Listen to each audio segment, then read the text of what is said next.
Hey, welcome to another video. Today we have another generator that we're going to work on.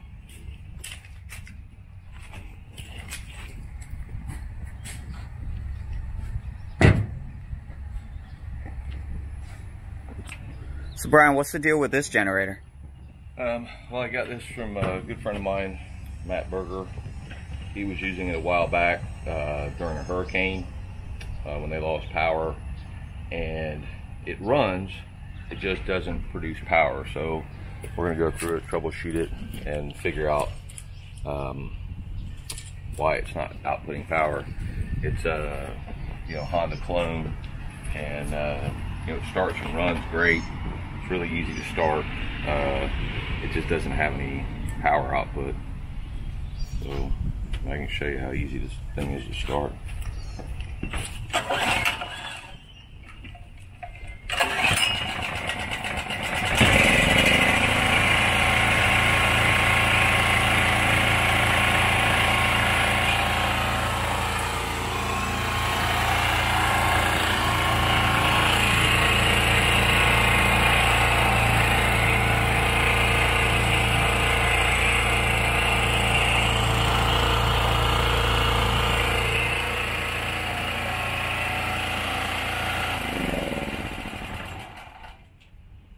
So we're gonna go through and see if we can figure out why it's not outputting. All right, sounds like a winner. All right, so what's the first thing you're gonna do, Brian?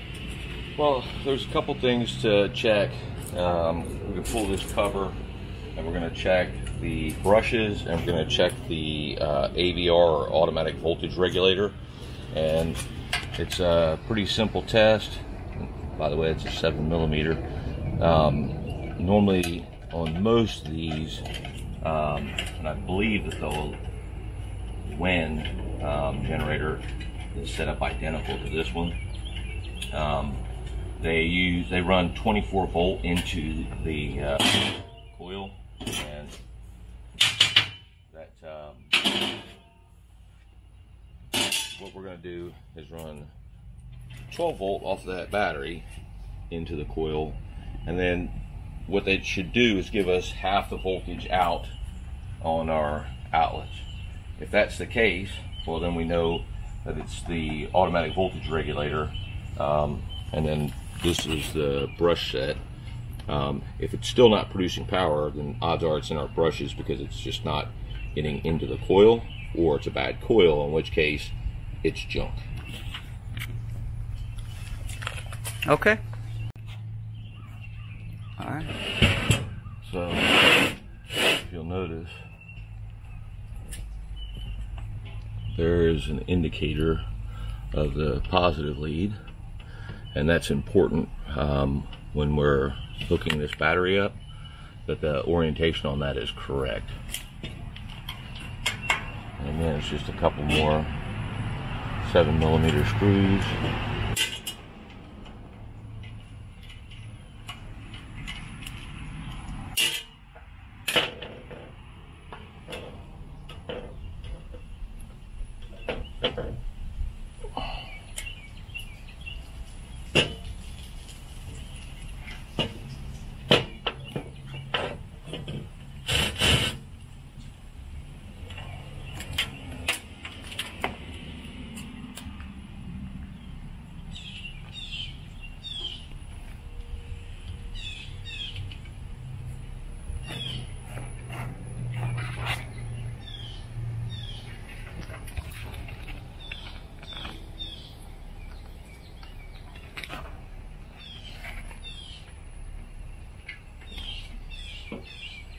So you're just connecting the negative lead to the negative and the positive to the positive? Yep. Just to test it out with the battery? Yep, and we're going to use this battery as our test for the AVR. Like I said, if it's still not producing power, we're going to go in and pull the brushes out of it, because those are really kind of the things that are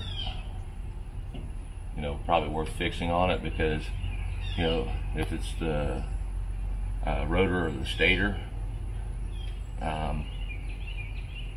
it's probably going to be too expensive to justify repairing this unit. Just, you all clear? Yep.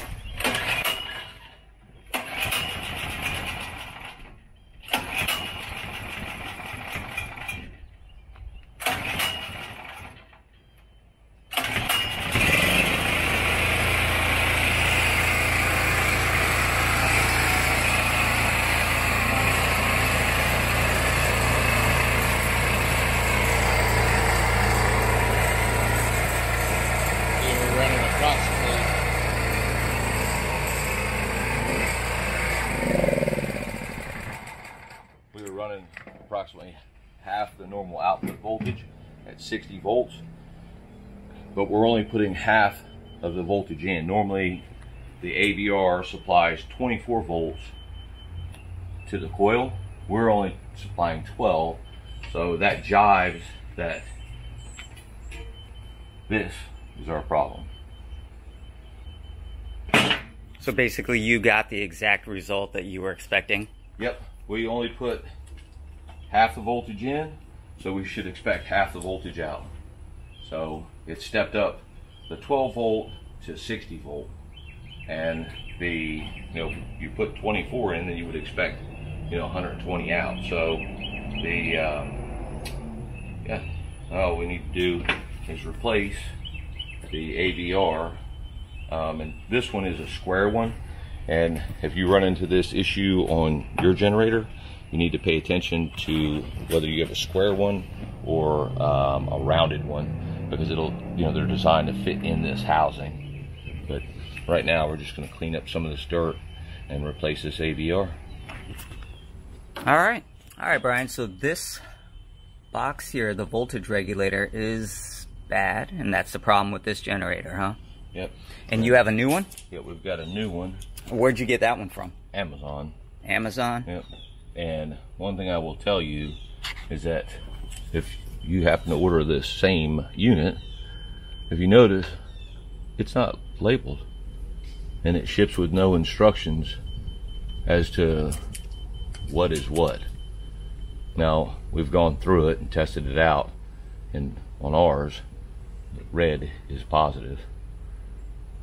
So if you run into the same issue, without test equipment, I don't know how you would diagnose, because it's not labeled anywhere on here.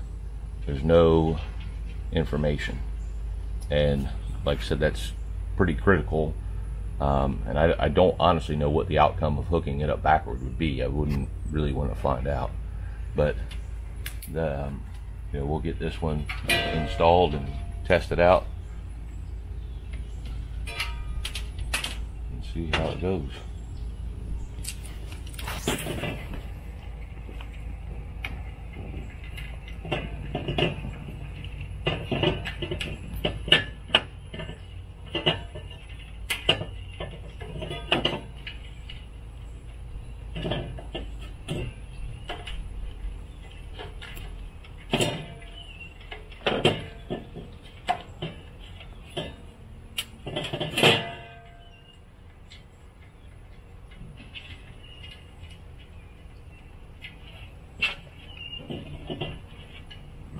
So when you ordered this, was this just a direct replacement for this particular generator? Yes. And like I said, the only negative to it is it was substantially cheaper because it's an aftermarket, and the only issue that I'm aware of with it was the fact that these were not labeled. But like I said, if you run into the same issue with getting this unit, just remember that the red positive's going on the left. I think what we're going to try to do, I thought this was removable, I'd swap it over, but it's not. There we go, that's it, that's all that's to it. Snug it up, let's fire it up.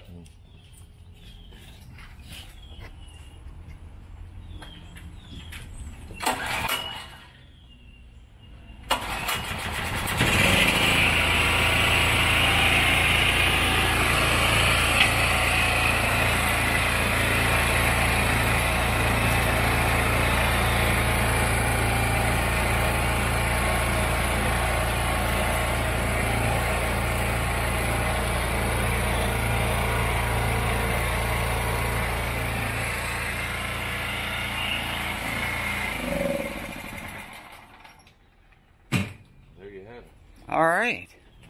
Well, that wasn't too bad at all. No, it's a super simple fix, and obviously, you know, for what it cost for the part, to be honest with you, if you have this generator or a similar generator, it's probably worth the money to go ahead and buy one of those and have it in stock. I mean, I think this part was $10, which is a super reasonable fix. And obviously, if you take it into a shop, you're not going to get it anywhere near that, because of course they're going to have to build in labor and their overhead as well. So yeah, I mean, so you're saying it's just good to have one on hand? I would think, yeah. I mean, for the cost of it, you said it was about $10. Yeah, $10. And you know, if you're in a bind, well, for example, when this one quit, it was during a hurricane, and he was using it for backup power, and he had another generator, so he wasn't completely dead in the water. But like I said, for $10, that's a lot of insurance. And yeah, for me, it's easy to fix. It's easy to troubleshoot, and really, like I said, the only other thing that you could have that would be on hand would be the brushes, and these seem to be in pretty good shape still. So they yeah, a little bit of gas and a backup part or two provides a lot of insurance, because when the hurricanes do hit, it's a major inconvenience. You don't realize how much you depend on electricity until you don't have it, and then it's everything to you. All right, well, another generator done, and I'm sure this will still come in handy. We're not through with hurricane season yet, so this will really play a part if we get another hurricane coming through here. All right, guys, thank you for tuning in, and we'll see you on the next video.